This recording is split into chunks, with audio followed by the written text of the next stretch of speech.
નમસ્કાર, આપ જોઈ રહ્યા છો નેશન પ્લસ ન્યૂઝ. હું છું આપની સાથે હિરલ પંડ્યા.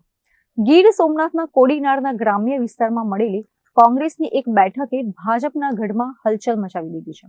આ બેઠકમાં ભાજપના પૂર્વ ધારાસભ્ય અને માજી સંસદીય સચિવ જેડી સોલંકીની સૂચક ઉપસ્થિતિ જોવા મળતા રાજકારણ ગરમાયું છે. ગીર સોમનાથ જિલ્લામાં રાજકીય સમીકરણો બદલાતા હોય તેવા દ્રશ્યો સામે આવે છે.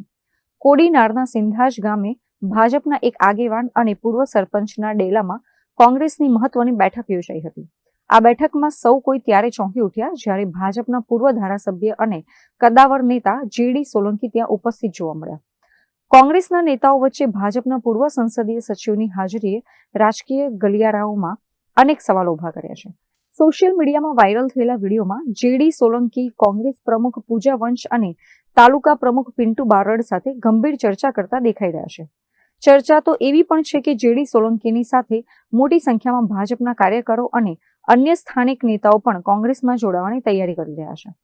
ભાજપના ગઢ ગણાતા આ વિસ્તારમાં જો આટલું મોટું ભંગાણ પડે તો આગામી ચૂંટણીમાં ભાજપ માટે કપરા ચઢાણ સાબિત થઈ શકે છે.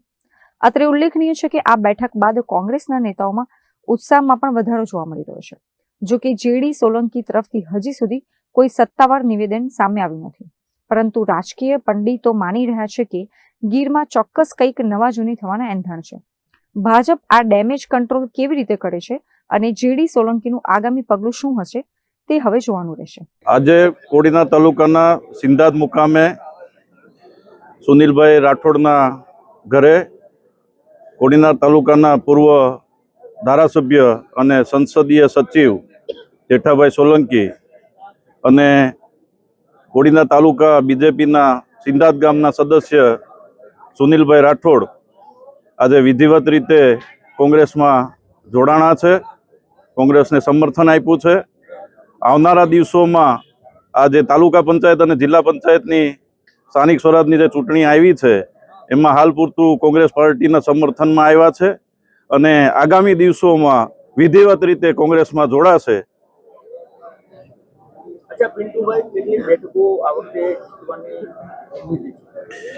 આ વખતે કોડીનાર તાલુકા પંચાયત 100% અમે કોંગ્રેસ પક્ષની બેસાડશું. કમસે કમ 17 કે 18 સીટ અમે જીતશું એવું હું આ તકે મીડિયાને જણાવું છું. જિલ્લા પંચાયતમાં પણ અમે 5માંથી 3 જિલ્લા પંચાયત જીતશું એવું હું અહીંથી જાહેર કરું છું. સરકારની જે નીતિ છે, ખેડૂતોના પણ મુદ્દા છે, રોજગારીનો મુદ્દો છે, મોંઘવારીનો પણ મુદ્દો છે. વારંવાર વાયદાઓની આ સરકાર એ પ્રજા હવે ઓળખી ગઈ છે, એટલે પ્રજા આમનો જવાબ આ સ્થાનિક સ્વરાજની ચૂંટણીમાં મત આપી અને સરકારને દેખાડશે. કોડીનાર તાલુકાના સિંધાજ ગામે સુનિલભાઈના ઘરે બેઠક રાખવામાં આવેલી. સુનિલભાઈ જે છે એ ભાજપની સાથે સંકળાયેલા હતા. એમનું આખું ગ્રુપ જે છે એ સંપૂર્ણપણે વર્ષોથી ભાજપની સાથે સંકળાયેલા હતા અને સિટિંગ તાલુકા પંચાયતના સભ્ય તરીકે એ ફરજ બજાવે છે. કારોબારીના ચેરમેન તરીકે પણ એમણે ફરજ બજાવી ચૂક્યા છે. અને સુનિલભાઈ અને એમના આખું ગ્રુપ સિંધાજ જિલ્લા પંચાયતમાં આવતા 12 ગામો સંપૂર્ણપણે આજે કોંગ્રેસ પક્ષની વિચારધારા સાથે જોડાવા માટેનો નિર્ણય કરીને જે જાહેરાત આજે કરવામાં આવી છે એને આજે આવકારવામાં આવ્યા છે. ગીર સોમનાથ જિલ્લા કોંગ્રેસ પરિવાર દ્વારા આવકારવામાં આવ્યા છે અને વિધિવત રીતે સિંધાજ જિલ્લા પંચાયતની બેઠકના ઉમેદવાર તરીકે પણ કોંગ્રેસ પક્ષના ઉમેદવાર તરીકે ગુજરાત પ્રદેશ કોંગ્રેસ સમિતિના પ્રમુખ અમિતભાઈ ચાવડાની મંજૂરીથી આજે સત્તાવાર રીતે આ બેઠકમાં સુનિલભાઈને ઉમેદવાર તરીકે જાહેરાત પણ કરવામાં આવી છે. અને એની સાથોસાથ સિંધાજ તાલુકા પંચાયત અને વડનગર તાલુકા પંચાયતમાં જુવાનસિંહભાઈ અને ભાઈ શ્રી મયુરભાઈ આ બંનેને તાલુકા પંચાયતના ઉમેદવાર તરીકે પણ જાહેરાત કરવામાં આવી છે.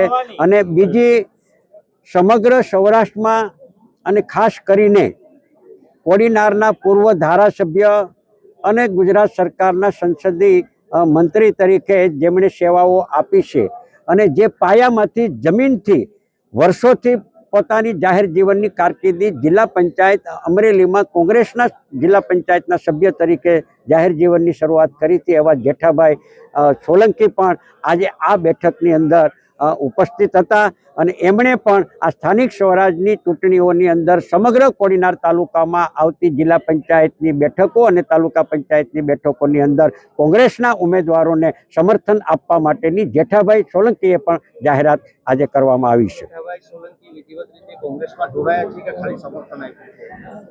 જેઠાભાઈ સોલંકીએ આજે કોંગ્રેસની આ બેઠકની અંદર સુનિલભાઈના નેતૃત્વની અંદર જેઠાભાઈએ પણ કીધું છે કે જે સુનિલભાઈ જ્યાં જે નિર્ણય કરે એ નિર્ણયની સાથે હું છું. સુનિલભાઈએ નિર્ણય કર્યો છે કોંગ્રેસની વિચારધારા સાથે જોડાવાનો. જેઠાભાઈએ એમને સંપૂર્ણપણે સમર્થન આપ્યું છે. આવનારા દિવસોની અંદર પણ એ રણનીતિ નક્કી કરીને પાર્ટી હાઈકમાન્ડની સાથે નિર્ણય કરીને આવનારા દિવસોમાં વિધિવત રીતે કોંગ્રેસ પક્ષમાં જોડાવા માટેનું જાહેરાત કરવામાં આવશે. હાલ પૂરતી અત્યારે સ્થાનિક સ્વરાજની ચૂંટણીની અંદર જિલ્લા પંચાયતની 5 બેઠકો અને તાલુકા પંચાયતની બેઠકોમાં કોંગ્રેસ પક્ષના ઉમેદવારોને જીતાડવા માટે જેઠાભાઈ સોલંકીએ સંપૂર્ણપણે સમર્થન આપ્યું છે. Mahesh Dodiya, nation plus news, Gir Somnath. સમાચારોના સતત અપડેટ મેળવવા માટે અમારી નેશન પ્લસ ન્યૂઝની યુટ્યુબ ચેનલને સબસ્ક્રાઇબ કરો, બેલ આઇકન દબાવો અને જોડાયેલા રહો ફેસબુક, ઇન્સ્ટાગ્રામ અને ટ્વિટર પર.